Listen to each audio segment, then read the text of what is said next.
Have you ever noticed how some conversations that used to flow so naturally now feel awkward?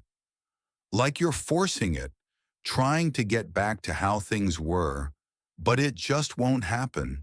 And instead of forcing yourself to stay connected, you just start stepping back?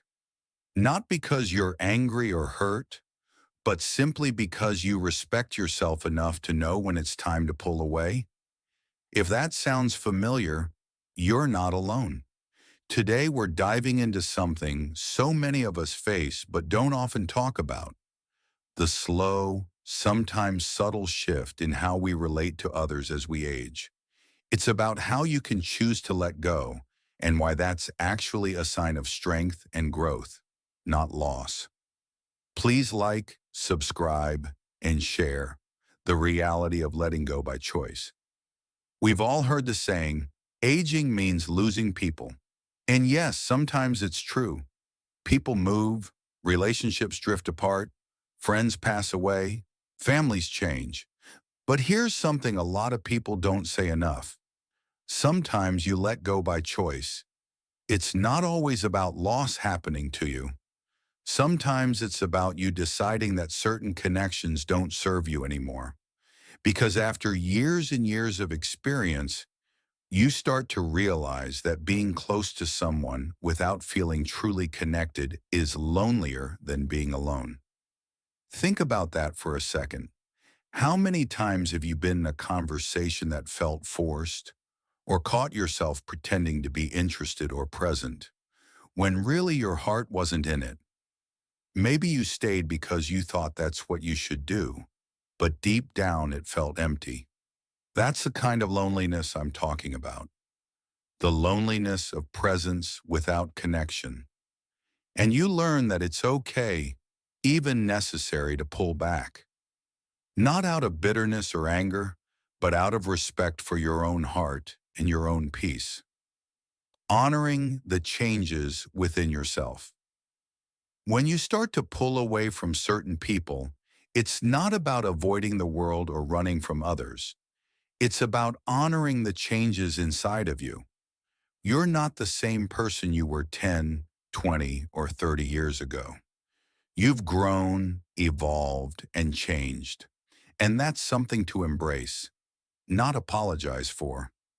Maybe you once thrived in noisy social settings or in being the go-to friend for everyone. But now you find yourself craving quiet moments, less noise, more stillness. And that's natural. That's human. That's growth. The joy of your own company. This brings me to a beautiful part of aging that doesn't get talked about enough: the joy of your own company. At some point in your life, you stop chasing crowds. You stop filling your schedule just to avoid being alone. Instead, you start to savor solitude. And here's the key: it's not because you're bitter or lonely. It's because you've discovered something many people never do. Your own company is enough. There's a peace that settles over you when you realize you don't have to explain yourself, entertain anyone, or pretend to be more or less than who you are. Why solitude feels so sacred. For decades, maybe you were surrounded by people: family, work, obligations, social gatherings. You barely had a moment to just be, to sit quietly, to hear your own thoughts, to feel your own heartbeat without interruption. And when you finally taste that freedom, it becomes sacred. It's no longer something to escape from. It's something to protect. Growled story: from social butterfly to peaceful observer. Let me tell you about Gerald. Gerald is 82 years old. For most of his life, he was the life of every party. His home was the gathering spot, his voice often the loudest in the room. People loved his energy and his stories. But in recent years, something shifted. Now Gerald finds more joy in watching birds from his porch than hosting big parties. When someone asks if he gets lonely, he just smiles and says, "I've got enough stories in my head to keep me company for days." What Gerald discovered isn't loneliness, it's contentment. Why people might misunderstand this shift. This kind of change can confuse people around you. They might worry. They might think you're sad or lonely. They might wonder why you don't call as much or why you don't seem interested in gatherings anymore. But the truth is, you're not pulling away because you're sad. You're tuning into a quieter, deeper rhythm. A life that's less crowded, but somehow fuller. Freedom and silence and boundaries. You no longer feel the need to fill every silence. You don't have to explain every choice. You don't have to be available to everyone all the time. And that's not avoidance. That's wisdom. It's the kind of inner clarity that comes after years, sometimes decades, of noise, of giving, of stretching yourself for others. Solitude is sanctuary. When you choose solitude, it becomes sanctuary. It's where healing happens. It's where reflection deepens. It's where your truest self finally has space to breathe. The gift of pace and freedom. The older you get, the more you realize some of your best days don't involve anyone else. You get to walk at your own pace, think your own thoughts, do what you want.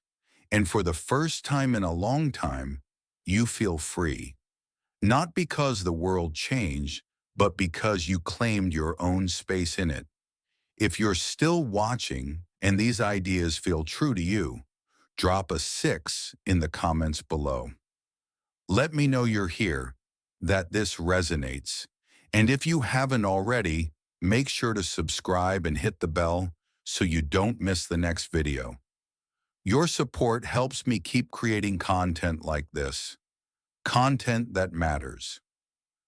Reflecting together. So what part of this spoke to you the most? Was it the quiet end of old connections? Or the realization that craving peace doesn't need an explanation? Whatever it is, I want you to remember something really important. You are not broken. You are becoming. Wisdom in letting go. Avoiding people doesn't mean you're bitter or antisocial. It might mean you're wiser. You've lived through decades of experience, and those years have earned you the right to be selective, to guard your peace, to honor your own pace, to find meaning not in the noise of others, but in the quiet knowing of yourself. The power of boundaries and freedom. There is dignity in solitude. There is strength in boundaries. And there is real freedom in no longer needing to prove your worth through popularity or endless socializing. Encouragement for self-reflection. If you've been drifting away from people, take a moment and ask yourself why. You might discover that what you've been seeking isn't absence, it's alignment. You are seen and not alone. Let this video be your reminder. Even in your stillness, you are seen. Even in your quiet, you are heard. Even in your solitude, you are never truly alone. Because there are countless others on the same path, navigating this journey with grace, courage, and deep understanding. Thank you so much for spending this time with me today. I'd love to hear from you. Leave a comment below. Share one thing you learned or how you plan to use this in your life. Your thoughts are important to me and the whole community. If this video helped you, please like, subscribe, and share.